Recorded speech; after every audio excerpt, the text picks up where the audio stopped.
Assalamu alaikum, my dear students. Welcome back to my class.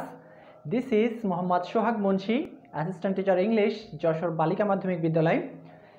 Today I am here for another class for you, and I hope that you all are fit and fine by the grace of Almighty Allah.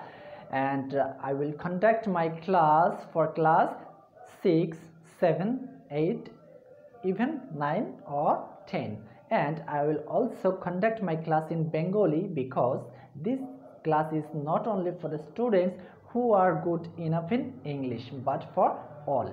So let's get started, and in this class I am going to try and teach you as well as I can. Okay, so today I will discuss about noun.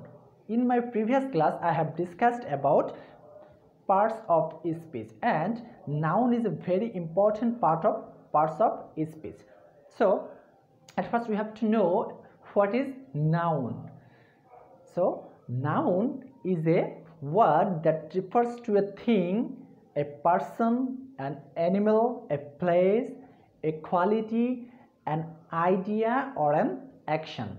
I repeat, a noun is a word that refers to a thing, a person, an animal, a place, a quality, an idea or an action. Okay, so let's have some example of noun such as Arab, book, Joshua, Bangladesh, forgiveness, cat, justice, etc. are examples of noun. Okay, now classification of noun.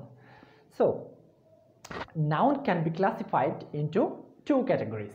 Okay, I repeat, noun can be classified into two categories. Number one, concrete noun, and number two, abstract noun. I repeat, number one, concrete noun, and number two, abstract noun. Okay, তো concrete nounটা হচ্ছে ইন্দ্রিয়গ্রাহ্য বিশেষ্য। আমরা জানি যে noun হচ্ছে এর বাংলার মানেটা হচ্ছে বিশেষ্য এবং কনক্রিট মানে হচ্ছে ইন্দ্রিয়গ্রাহ্য, যেগুলো আর আমরা এর সংজ্ঞাটাও দেখে নিব। What is concrete noun? A noun that you can see, hear, smell, touch and taste. তার মানেটা হচ্ছে যে এমন একটি নাউন সেটি বা বিশেষ্য যেটাকে তোমরা কি করতে পারবা, দেখতে পারবা, ছুঁতে পারবা, ঘ্রাণ নিতে পারবা, স্পর্শ করতে পারবা অথবা স্বাদ নিতে পারবা। আমি ইংরেজিতে যে সংজ্ঞাটি এটা আরেকবার বলছি, সেটি হচ্ছে what is concrete noun? A noun that you can see, hear, smell, touch and taste. Okay, আচ্ছা, তো এবার আমরা দেখব যে what is abstract noun. A noun that you cannot see, hear, smell, touch or taste. যে নাউনটি তোমরা আসলে কি করতে পারবা না, দেখতে পারবা না, শুনতে পারবা না, মানে ঘ্রাণ নিতে পারবা না, স্পর্শ করতে পারবা না অথবা স্বাদ নিতে পারবা না, সেটি হচ্ছে অ্যাবস্ট্রাক্ট নাউন। আমি এর ইংরেজি সংজ্ঞাটা আরেকবার বলছি। What is an abstract noun? An abstract noun is a noun that you can't see, hear, smell, touch or taste. Okay, আমি আশা করছি তোমরা দুটো ওই যে নাউনকে আমরা প্রথমে আমরা ক্লাসিফাই করেছি, মানে বিভক্ত করেছি, সেটি হচ্ছে একটি হলো কনক্রিট নাউন আর একটি হচ্ছে অ্যাবস্ট্রাক্ট নাউন। ওকে, তো আমরা কিন্তু আবার এই কনক্রিট নাউনকে কিন্তু আমরা আবার ভাগ করতে পারি। তাহলে concrete noun can be classified into 4 categories. Okay, concrete noun can be classified into 4 categories. Okay, number 1, proper noun, number 2, common noun, number 3, collective noun, number 4, material noun. Okay, I repeat, number 1, proper noun, number 2, common noun, number 3, collective noun and number 4, material noun. Okay, আমরা এর বিস্তারিত আলোচনা করব। তো প্রথমে আমরা proper noun সম্পর্কে জানব। তো what is proper noun? Okay, proper noun is the name of some particular person, place or thing. Okay, A proper noun is the name of some particular person, place or thing. Remember 3 thing, a person, a place or thing. তার মানেটা হচ্ছে আমরা proper noun দ্বারা এমন নাউনকে বুঝি যারা বিশেষ কোনো ব্যক্তি, স্থান বা কোনো বস্তুকে বোঝাবে। ঠিক আছে, বিশেষ মানে আমরা বিশেষভাবে তাদেরকে চিহ্নিত করতে পারবো। আরেকটা ক্লু হচ্ছে তোমাদের জন্য, সেটি হচ্ছে proper noun always starts with capital letter. Okay, তোমরা জানো যে আসলে আমরা ক্যাপিটাল লেটার এবং স্মল লেটার নামে দুটো ভাগ আছে লেটারের, সেটি হচ্ছে ছোট হাতের অক্ষর আর একটা হচ্ছে বড় হাতের অক্ষর। ঠিক তেমনি আমাদের যে প্রপার নাউন হতে হলে অবশ্যই কিন্তু ফার্স্ট যে লেটারটা থাকবে একটি শব্দের, সেটি অবশ্যই ক্যাপিটাল লেটারে হতে হবে, তার মানে বড় হাতের হতে হবে। ঠিক আছে, তাহলে আমরা প্রপার নাউন এর সংজ্ঞাটা আরেকবার জেনে নিই চলো, যে what is proper noun? A proper noun is the name of some particular person, place or thing, and you should remember that proper noun always starts with capital letter. Okay, and let's have some example. Number one, Dhaka is the capital of Bangladesh. Okay, Dhaka is the capital of Bangladesh. Here Dhaka is the name of a particular capital. Okay, Dhaka is the name of a particular capital. And another example is Sajid is a smart boy. Okay, Sajid is a smart boy. Here Sajid is the name of a particular boy. Okay, Sajid is a smart boy. Here Sajid is a name of a particular boy. Okay, and again Rimi is a clever girl. Okay, Rimi is a clever girl. Here Rimi is the name of a particular girl.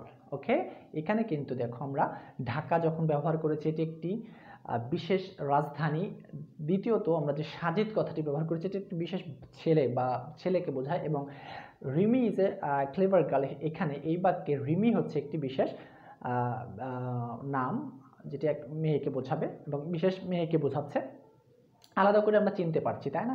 এরকম কিন্তু আরও example হতে পারে। Just আমরা যেমন যদি sentence বাদ রেখে যদি জাস্ট ওয়ার্ড বলি, সেটি হচ্ছে ফ্রাইডে, দ্য প্রথম আলো হতে পারে, তাই না? দ্য প্রথম আলো বললে আমরা কিন্তু এক্স্যাক্ট ওই বিশেষ পার্টিকুলার নিউজ পেপারটাকেই বুঝতেছি, কোনটি, সেই প্রথম আলো কথা বলছি, বা বাংলাদেশ টুডে বা Bangladesh Observer, New Age, the New Age, the Bangladesh Pratidin, the Ittefaq, right, the Manab Zamin.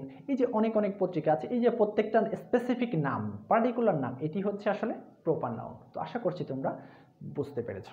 এই পর্যায়ে আমরা জানবো যে what is common noun.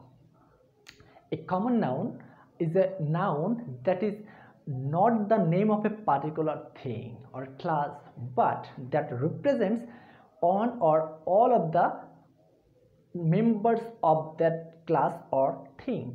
I repeat, a common noun is a noun that is not the name of a particular thing or class, but that represents one or all of the members of that class or thing. এটি হচ্ছে যেমন আমরা যদি proper noun এবং common নাউনের মধ্যে যদি একটু আমরা মানে একটু তুলনা করি, তাহলে দেখতে পাবো যে আমরা প্রপার নাউনে কিন্তু বিশেষ কাউকে বুঝিয়েছি, কিন্তু কমন নাউনটা হচ্ছে আমরা যে একটা বিশেষ কাউকে বোঝাবে না, কিন্তু একটা সামগ্রিক নামকে বোঝাবে। ঠিক আছে, যেটা দ্বারা আমরা কিন্তু আইডেন্টিফাই করতে পারবো। যেমন আমি যদি কিছু উদাহরণ দেখে নিই চলো, সেটি হচ্ছে Araf is an honest boy. Okay, Araf is an honest boy. Here boy is a common noun. Okay, and araf is a proper noun. আরাফটা স্পেসিফিক ভাবে ব্যবহার করা হয়েছে, কিন্তু বয়টা কিন্তু আসলে আমরা বয় বললে বুঝতে পারি যে আসলে এটি আসলে মানে বয় বলে ছেলে বোঝায়, কিন্তু কোন ছেলে এটা বোঝায় না, পার্টিকুলারলি বোঝাবে না। ঠিক আছে, কিন্তু আমরা বুঝে নেব যে এটি আসলে কমন নাউন। ওকে, আর let's have some another example. Lucky is a good mother. Lucky is a good mother. এখানে দেখো লাকিটা হচ্ছে, নিশ্চয়ই তোমরা বুঝতে পেরেছো, এটি একটি প্রপার নাউন, অ্যান্ড মাদারটা হচ্ছে, আমরা জানি যে মা বলতে আসলে নির্দিষ্ট কোনো মাকে বোঝাচ্ছে না, সকল মাকে বোঝাচ্ছে, রাইট? তাহলে here mother is a common noun. Okay, here we can mention numerous common noun. আমরা যেমন আমরা যদি বলি যেমন বার্ড, ক্যাট, cow,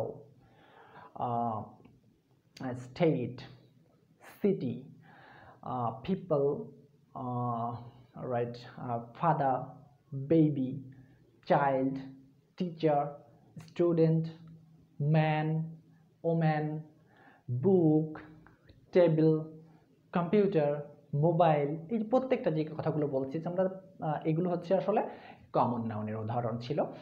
এখন আমরা দেখব হোয়াট ইজ কালেকটিভ নাউন। ওকে, কালেকটিভের মধ্যে কিন্তু আমাদের মানে মিনিংটা নিহিত আছে। দেখো কালেকটিভ মানে কি, দেখো একটা সমষ্টি বোঝাচ্ছে, তাই না?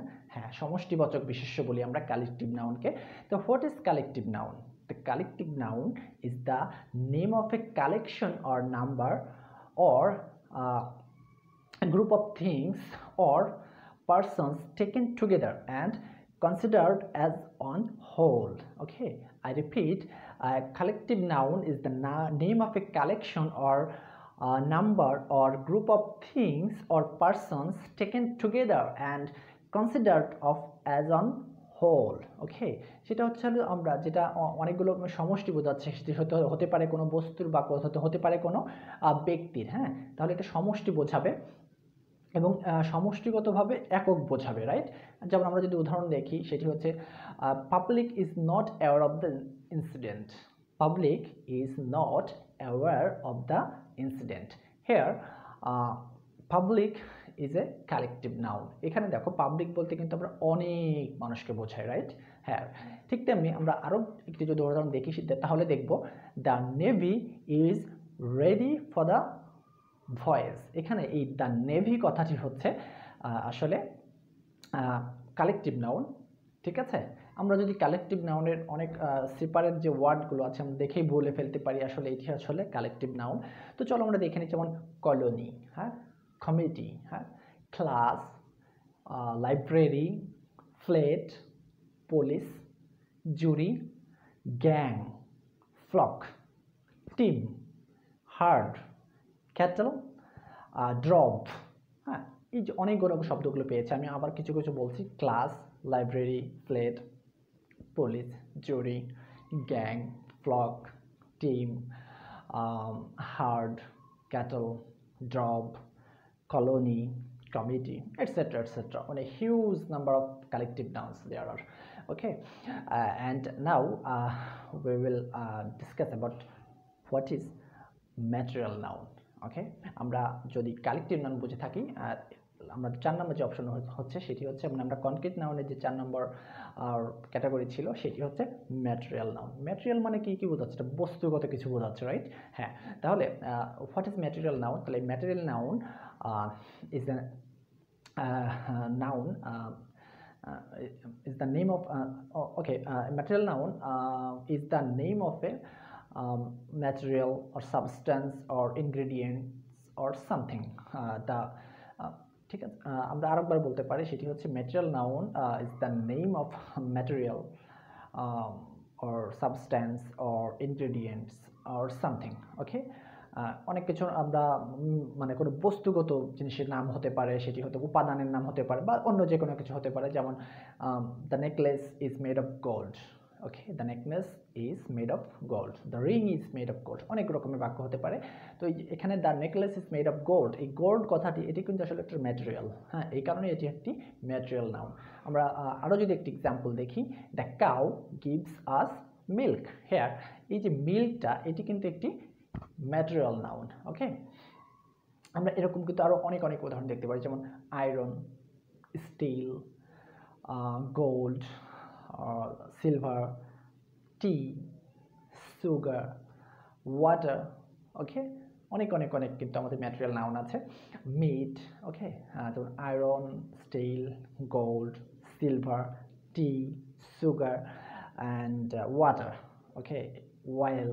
আমরা কিন্তু এরকম দৈনন্দিন জীবনে প্রচুর পরিমাণে নাউন দেখি আমরা, তাই না? সবচেয়ে বেশি মানে যত মানে প্রত্যেকটা ভাষার ক্ষেত্রে আমরা যদি দেখি যে আসলে কোন ভাষাটা সবচেয়ে বেশি থাকে, সেটি দেখবো যে আসলে নাউন। হ্যাঁ, প্রত্যেকটা ভাষায় কিন্তু নাউনে সমৃদ্ধ।